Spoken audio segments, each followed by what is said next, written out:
Sanford Hummel, born in Munson, Pennsylvania. Stan.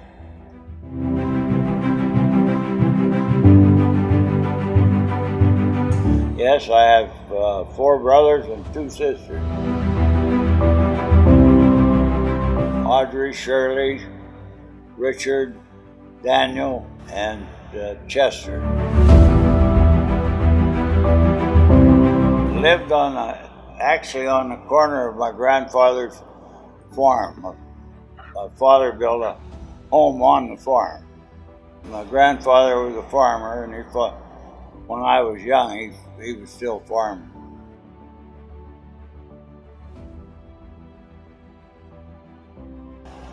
Oh, I know it was in July, helping to make hay was awful hot.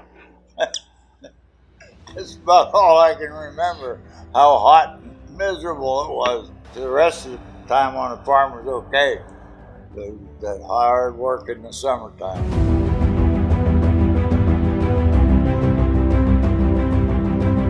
Well, yeah, they when they got up 9, 10 years old, they helped. I went to 8th grade, and after 8th grade, I got my working papers and started working in the timber, cutting timber. I was 14, and then I went to work in the coal strippings till I was 17, and then I joined the Air Force.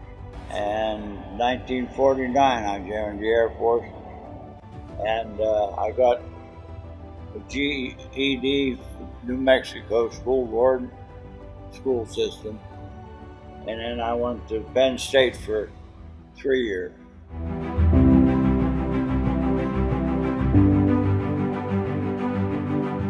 Timber was I liked working in the woods cutting timber. It was hard work, didn't pay much money. You made about, if you worked all week, you made about, maybe $20. If you were lucky to make $5 a day. So I enjoyed working in the timber. Now when I went into the coal strippings, nobody likes that. Dust, cold dirt, it's not a good job, but they're still doing it.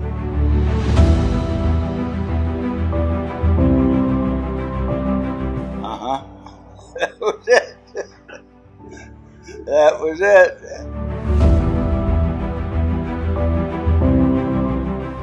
Law enforcement. When I worked at Penn State after I got out of the Air Force for 10 years. I was a police dispatcher for 8 years. Then I went in the housing department for a couple of years. In the Air Force, air operations and passenger service. We, just like if you're checking into an airport, we handled manifests and flight plans and all that.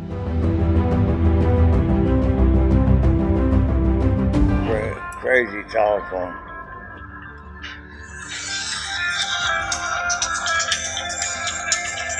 Hello? Hey, how about I call you back in I'm right into the middle of something. Okay?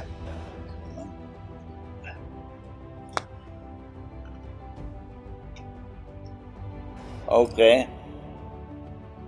That was my buddy.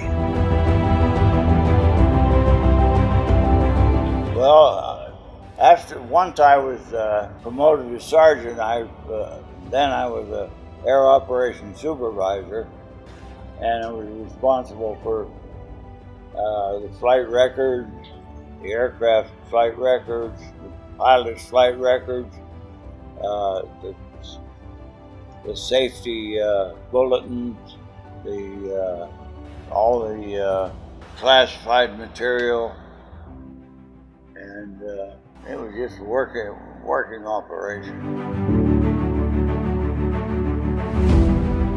Okay, well, I spent 1951, 52 in Korea, and then from there I went to Texas, and then I spent 3 years in Newfoundland. I spent 3.5 years in NATO in France. NATO, I worked in the command post there, NATO command post. Of course, they were in charge of all the war games.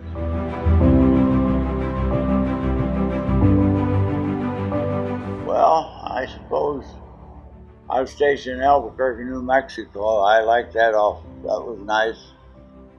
And I was in Roswell, New Mexico, and I liked it there also. I think New Mexico is probably my preference to any place I was stationed. Now, Newfoundland, the people in Newfoundland they're really nice, good people, nice people. So I even extended up there for 6 months. And Newfoundland is up in the North Atlantic, so lots of snow. Couple times.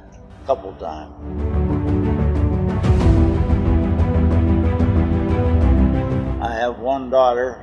She lives in Huntersville, and that's it. And a granddaughter and a grandson. The granddaughter's 24, the grandson's 15 and thinks he's 30 or something like that.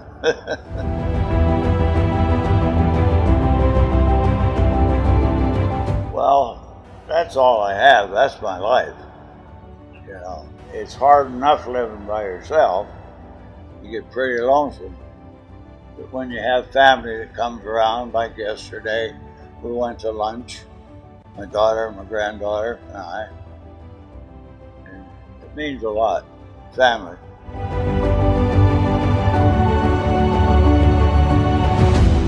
My grandson, I don't know what he's interested in. He likes to hunt, he likes to fish. He don't like this, not interested. He's a good fisherman. He's got some nice fish. But, and hunting, he likes to hunt. But he's not interested in airplanes.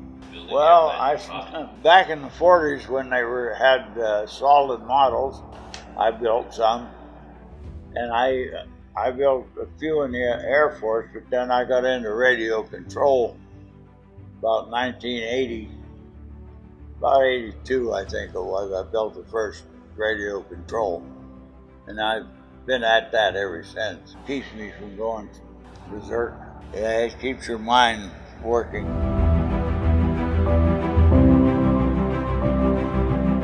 Well, the memories I have from Korea didn't smell very well over there. Putting on a show, and of course it was staged, but he said, "What's that I smell?"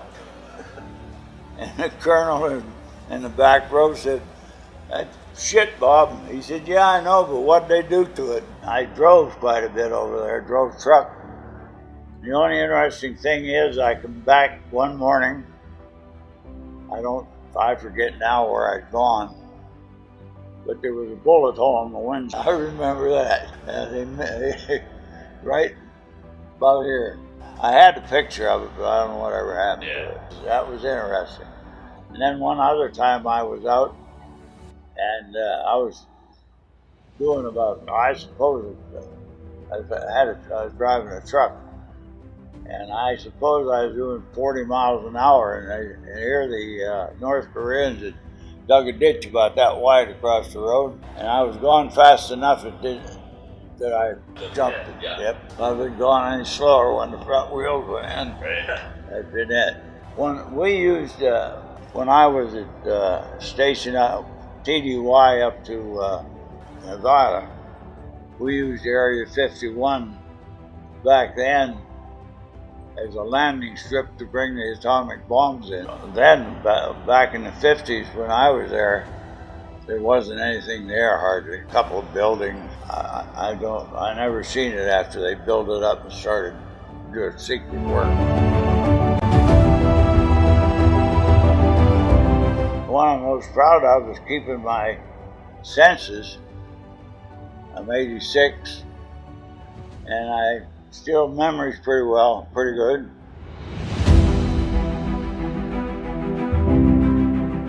busy, keep your mind working.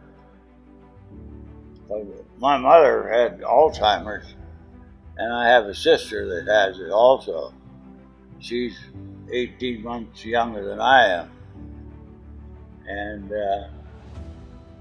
I was afraid, but so far, it's okay. Well, things keep going as they are, and hope we never get back into another war. That's the biggest concern, because if they ever start atomic war, I want to be dead center, ground zero. And everybody has a good life, and I hate this fighting, and even among I wish the politicians would get something straight. Democrats would finally realize they lost, and they need to get prepared for the next election. But they're going to lose it too if they don't do something.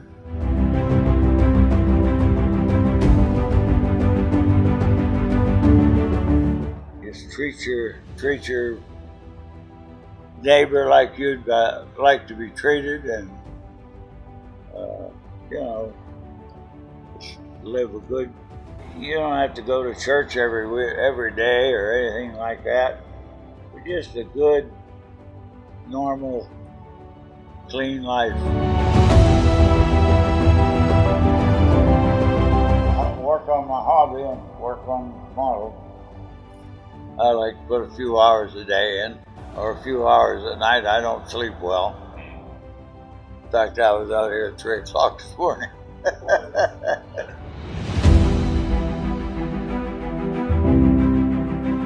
Yeah,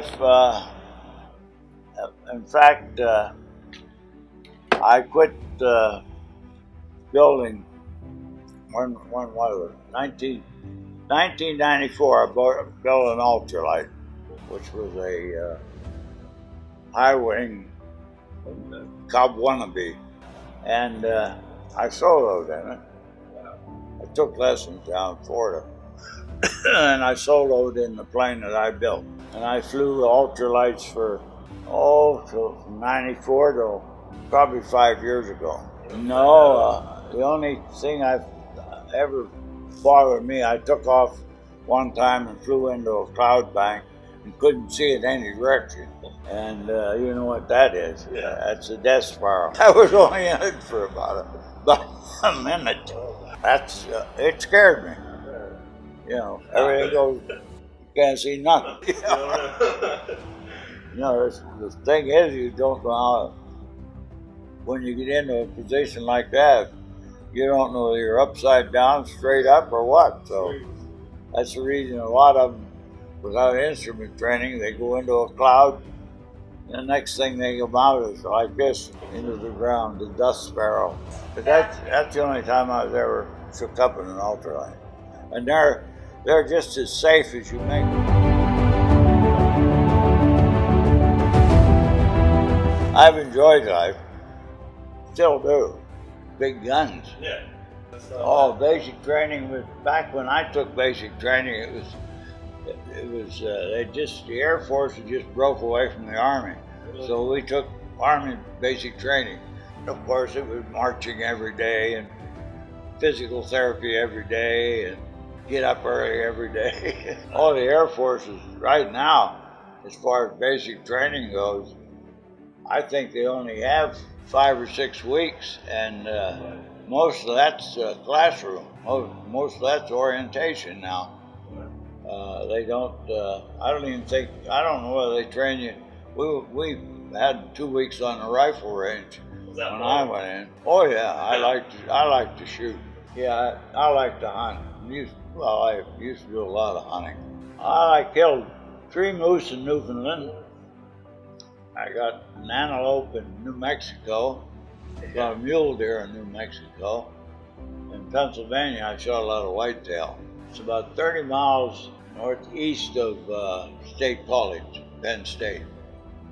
Yeah, right, Allegheny Mountains. There used to be. But I don't know. I think the insurance companies must have went into partnership with the game commission or something, because the deer just about all they just disappear. There's still deer, but not like there used to be.